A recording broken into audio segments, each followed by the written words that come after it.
when the week is coming to an end, and only two buds can save it. C.J, indie author. Dre, gamer dad.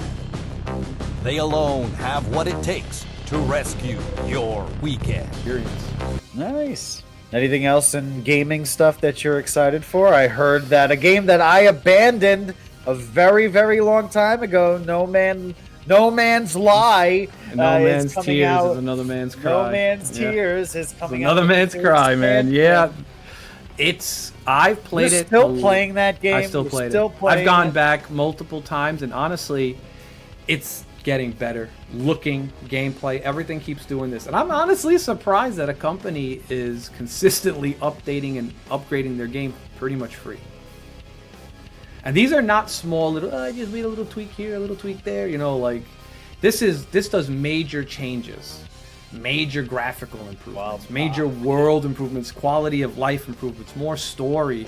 The new one now is Voyager, which you gotta check out. If you haven't seen the trailer, you'll see it. It doesn't even look like the same game. I'm hoping it becomes more like Star Citizen, that MMO that we've been waiting 12 years for, that had a $500 million budget. I think that's what it's called, Star Citizen. It's like you were buying a real ship in game for like 10 grand.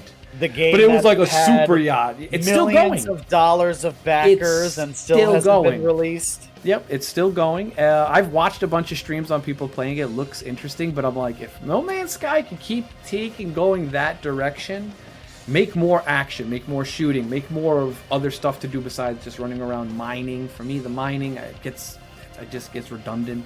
All this, even though they have like the free reign mode. But you kind of want to find your own ships organically. You want to kind of do some things organically. Repairing, building, stuff like that. That's great, but I need more world stuff. Now, from what I've seen with the carriers and the ships and the exploration, now you can go to different orbits and just jump out of your ship in the middle of space. And the feeling of space still in this game is amazing. They fixed so many things. The way you fly in, you zoom in and out of planets. There's a realistic feel when you call your carriers in. It's just... You need more stuff. I want to be able to call my carriers in, watch, because I'm fighting another fleet, and watch them go at each other. It's like Star Wars, or do bombardments like Helldivers in No Man's Sky, right? If you guys are listening, give us some more action. Make an action-oriented No Man's Sky like that. Because you have everything else built to be able to do that, but... If you want, we can bring up the trailer and give it a watch and see what you think. I have not played No Man's Sky in a very long time. I was there on day one. And honestly, truthfully, no other game gave me that sense of sensation of being on a planet and taking off for that very first time. Unfortunately, I have played that intro. I couldn't a dozen times. Having to rebuild that ship and take off, they need to delete that intro and just mainline that, because that is absurd to keep doing. But the game lost me. Let's check out this trailer and then we'll talk through it. Let's go. Telling you, man.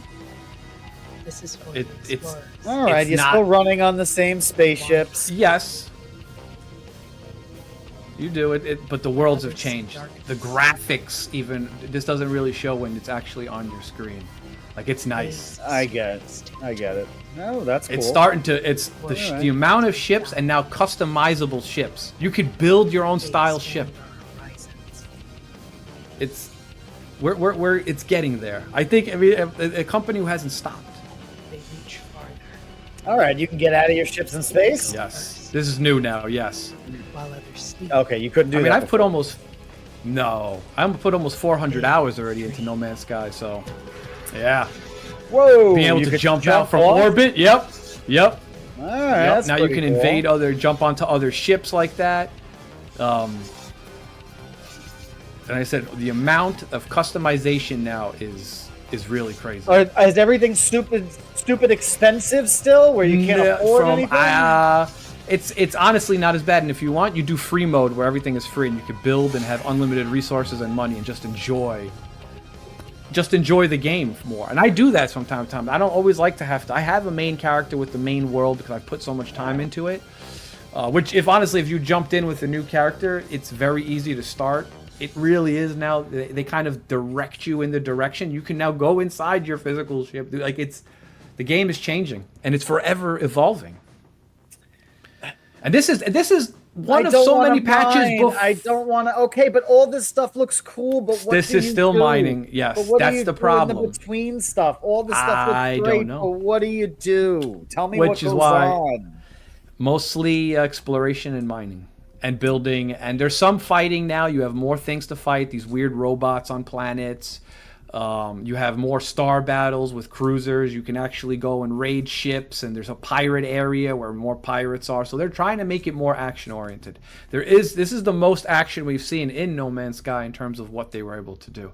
But see, I'm the same way. I stopped playing for 6 months out of the time because I get bored out of it too, and I need more of an action, which is what I was saying. I need more of Battlefront style, galactic conquest kind of thing. We have friends who are really obsessed with this game, and I've joined them, and I've seen cool bases, and I've seen really crazy planets, and I hang around for a little bit. And I'm like, all right, but what do you do? What actually is the meat and bones, the meat and potatoes of the game? Tell me. It's exploration. You got to make it fun. it. It's like playing a game where it's here's this open sandbox, and you're just you got to make it fun. Yes, you have to go on exploring. You have to find the treasures and the pirate ships. There is now a more story that's kind of pushing you in directions, but you are still an explorer out in the middle of nowhere trying to I like that. survive. Yes. Now there's survival aspect of it. They make it more harder where you have to be. It's more of an intense, or the sandbox. Get any ship, any upgrade. Just run around being an ultimate pirate. Get a bunch of cruisers and carriers. Stuff like that. But when you build it from the bottom up, you feel nice. Oh, I just found this rare ship or rare cruiser. Or I found a beacon on this planet that took me to a place that maybe nobody has ever found. And then you post like, hey, look at this rare ship. And then there's subreddits where people finding all kinds of bases and ships. But yeah, you have to kind of, it needs more. Like I said, it needs a Star Citizen feel. It needs more world in terms of action, at least for action-y people. It's not going to be like, bring it, bang, here's the war, boom, boom, nothing like that. There's no Helldivers, bombardments, right? There's none of that. So if they could combine a lot of these other games into that, the whole thing of being able to go in ships and your own ship and do that, to me, is the potential is there. And he's still upgrading. This game is how old?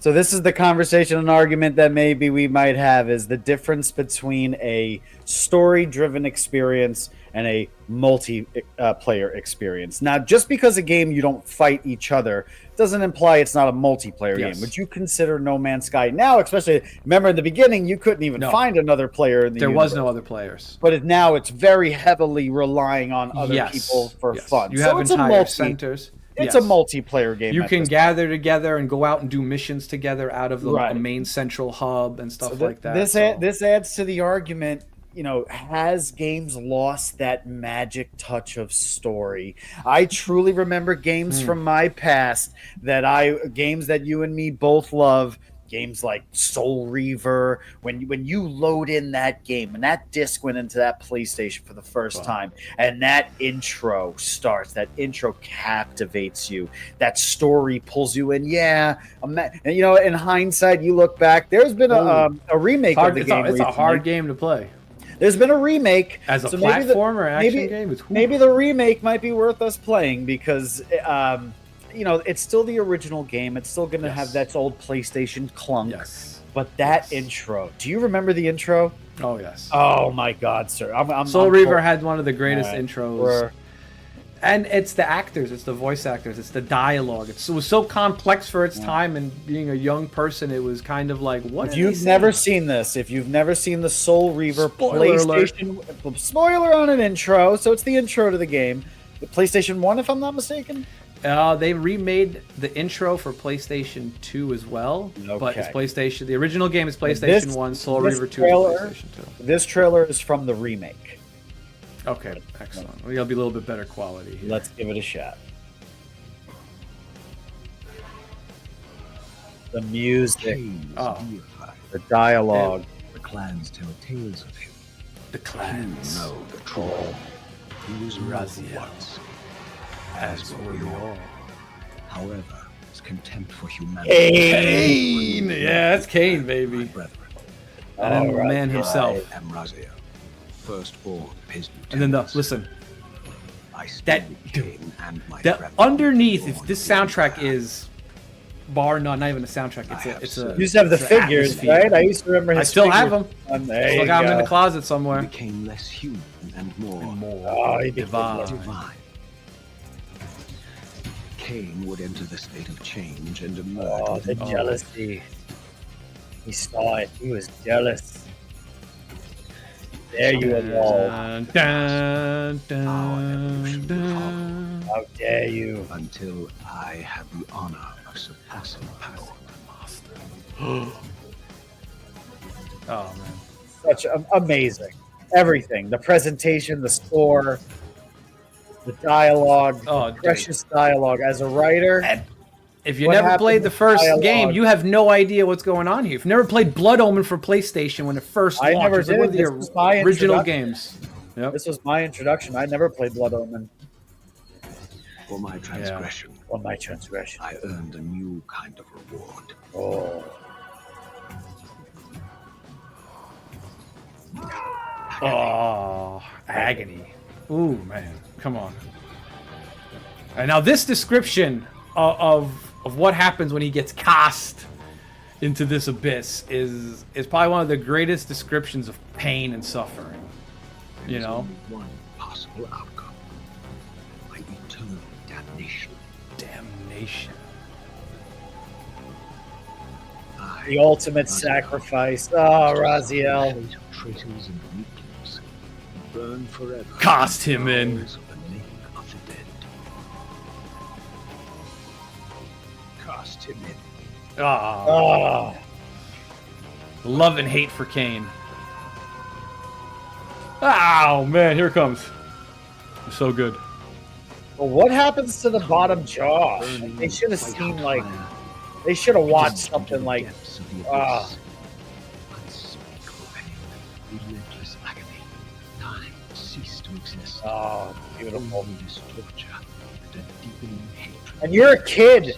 I'm what? Oh I'm man. 15, 16 years old? Maybe no, younger than that. Oh gosh. Younger than that. An eternity passed. An eternity Only to past. unprecedented. Bringing me back from the Keep in mind, this is from the precipice. remake. The descent had destroyed me. But Yet yet I live. I lived.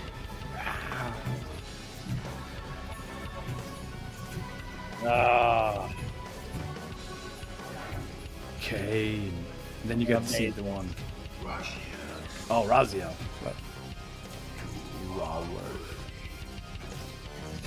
It's like the Leviathan right down there, man. amazing. What happened? What happened to games? What happened to games, man? The power of games. Power of story in game. But see, this I is mean, what yes. captivates me is good story in games. I like the whole idea of multiplayer, cool, playing with your friends. I love all that stuff. But truly immersive storytelling is what just absolutely captivates me. That is No. just That's some like of the older it's- games had great stories that are almost forgotten about now. Well, because I feel like KOTOR, you is kind that of what you're had about to KOTOR. I was like KOTOR, the original Knights of the Republic.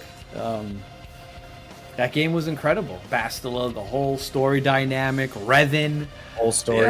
Yeah, oh, dude, that's Spoiler, just in case, because we don't know spoiler. when Yeah, we like, might slip. you know- It's an old game at this point, but that whole Revan twist, that whole idea of not even knowing who you are the entire time you're playing a Yeah, game. dude. And every game Masterpiece.